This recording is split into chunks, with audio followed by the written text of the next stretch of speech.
Mesdames et messieurs les membres du Conseil présidentiel,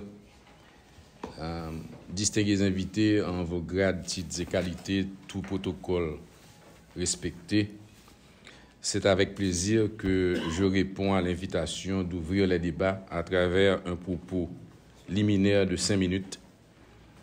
Et je félicite les organisateurs de cette journée d'échange sur les orientations à donner au grand chantier de la transition, puisqu'en écoutant les nouvelles et en parlant aux uns et aux autres, j'ai l'impression qu'on parle de tous les dossiers de la République, sauf de celui qui fait l'objet de notre réunion ce matin et des échanges que nous aurons toute la journée.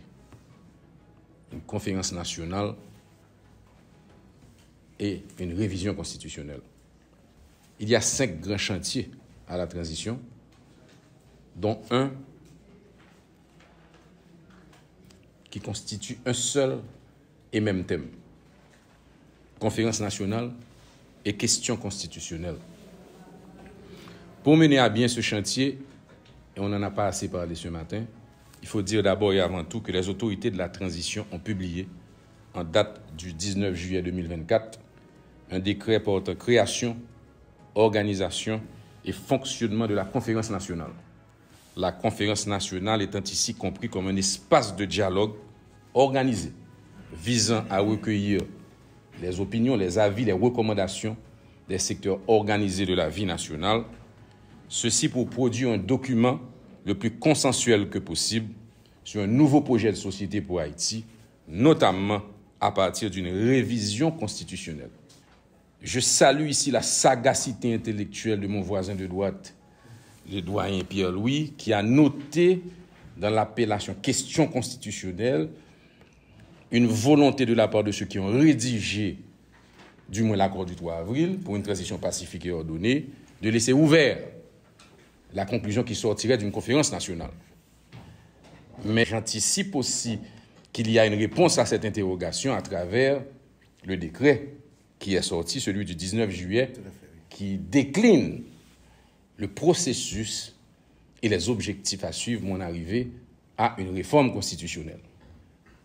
Je salue aussi la sagacité de mon collègue, Franck Lauture, qui a noté des nuances sémantiques, juridiques, dit-il. On parle de révision, de réforme, de changement de la Constitution. En ce qui me concerne, et je suis de l'école de Claude Moïse, Carrie Hector, Leslie François Maniga, qui considère que ce soit une révision, une réforme, un changement, c'est la même chose. La différence est dans l'amendement qui est prévu par la Constitution. D'ailleurs, dans l'exercice de l'écriture d'une nouvelle Constitution, s'il doit y en avoir, il ne faut jamais perdre de vue que amendement est un anglicisme. Amendment. Et en quelque part, il faudra s'assurer que c'est la langue du créole et celle du français qui prévalent en tout lieu dans les textes à venir. Toujours selon ce décret, en son article 15, cette réforme constitutionnelle qui doit être sanctionnée par le vote populaire, ceci est extrêmement important, quelle que soit la qualité de l'exercice que nous faisons ici ce matin, que nous ferons à travers les départements et la diaspora, c'est le peuple souverain qui devra valider la décision qui sera prise de réviser ou de réformer la Constitution. Ce qui est très important aussi et qui a été souligné, c'est que ce ne sera pas simplement une révision constitutionnelle, mais le décret en question prévoit aussi un paquet de lois d'application. Ce n'est pas le député Franck Lauture qui me contredira parce que lui et moi, nous avons souvent croisé le fer au Parlement, pas seulement sur un point virgule, sur une omission, sur une lacune, sur une faiblesse de la Constitution, mais surtout sur l'absence d'une loi d'application. Donc, si nous allons réviser la Constitution, faut-il bien que nous ayons aussi des lois d'application qui peuvent aider à cette Constitution d'être un outil de changement pour l'avenir. Si nous prenons la loi sur la nationalité haïtienne, il faut reconnaître que l'amendement de 2011 prévoit la plurinationalité comme admise, mais elle réfère à une loi datant du 6 novembre 1984 qui elle-même interdit la double nationalité sous aucun prétexte. Voilà une anomalie bien haïtienne qui met la Constitution en face de la loi d'application. Donc je pense qu'il est extrêmement important de penser à ce paquet de lois et qui est prévu aussi par le décret auquel nous faisons référence. En fait, pour réaliser cette conférence nationale, le décret en question prévoit la formation d'un comité de pilotage de 9 membres choisis par le Conseil présidentiel de transition en concertation avec le Premier ministre et en consultation avec des partis politiques et d'autres secteurs organisés de la société. Je parle ici de l'article 8 du décret. Le pays a pris note que ce comité de pilotage a été formé et qu'il a comme président un ancien Premier ministre, Enex Jean-Charles. Le processus de mise en branle de la conférence nationale est donc bel et bien lancé et l'exercice du jour, je pense, ne peut lui être que bénéfique. Le décret est très clair, chers amis. Il prévoit que le comité de pilotage doit faire appel à 3 groupes de travail. Et ces 3 groupes de travail, faut-il bien que nous les formions? Voilà comment moi je vois la question, puisqu'il s'agit aujourd'hui d'offrir des pistes. Le groupe de travail sur la Constitution, celui sur les lois et le paquet de lois d'application, et celui sur le projet national. Certes, il devrait y avoir des experts à s'en occuper, mais à côté de ces experts, il faut que ces groupes incluent des personnalités de la société civile et qu'il ait une représentativité départementale et une représentativité sociétale. C'est-à-dire que les différents secteurs de la vie nationale soient inclus dans ce groupe de travail qui, au fond, sont des groupes de personnalités qui vont bénévolement offrir leur input dans un premier temps. Puisque dans un deuxième temps, il faudra qu'il y ait aussi une véritable consultation nationale. Il faudra que ce comité de pilotage ou ces groupes de travail voyagent en diaspora. Ceci est extrêmement important. J'ai entendu le député Franck Cloture parler de la question de la double nationalité. Il a touché un point important. Mais en même temps aussi, à côté de la difficulté pour qu'un pays comme Haïti ait une provision pour la double nationalité, il nous faut marcher avec l'histoire. Et l'histoire est que les élites haïtiennes et le peuple haïtien dans son ensemble se reproduisent à l'étranger. Et que nous avons aujourd'hui près de 5 millions de compatriotes qui vivent à l'étranger. Pouvons-nous, face à l'histoire, à ce carrefour de la vie nationale, légiférer en oubliant que nous avons une partie de notre population qui ne vit pas en Haïti?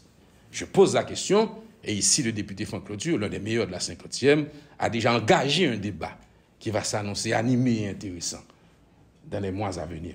Et c'est pour cela que nous sommes à un carrefour où je suis content de voir autour de cette table autant de compétences et de qualités. Parce que nous en aurons besoin pour définitivement offrir au pays une constitution et un projet qui valent la peine. Naturellement, après ce groupe de travail sur la Constitution, il y a le groupe de travail sur les réformes institutionnelles.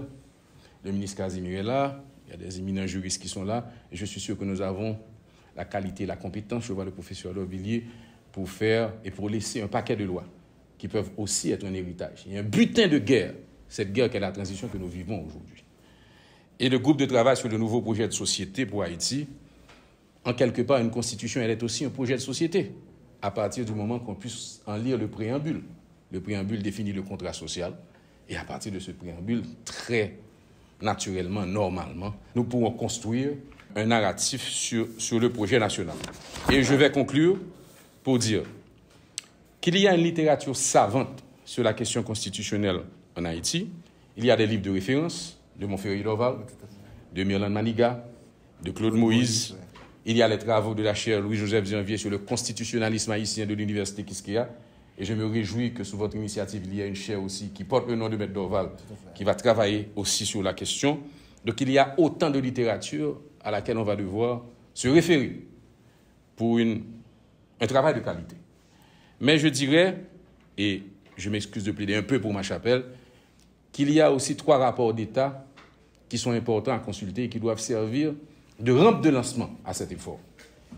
Dans le cadre de la continuité de l'État, il y a eu un premier travail fait en 2009 par la commission Moïse Hector qui a inspiré les parlementaires de la 48e législature pour le premier amendement. Il y a eu les travaux de notre commission à la 50e législature dont j'ai été le président, moi votre serviteur. Et last but not least, la commission de Boniface Alexandre, le comité consultatif indépendant, qui a quand même fait une réflexion et proposé une nouvelle constitution à Haïti. Donc nous ne partons pas de rien.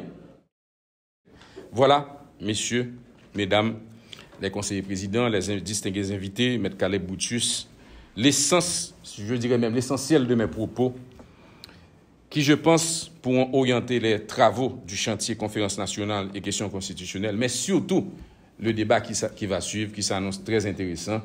Merci beaucoup de votre attention et bon débat à tous.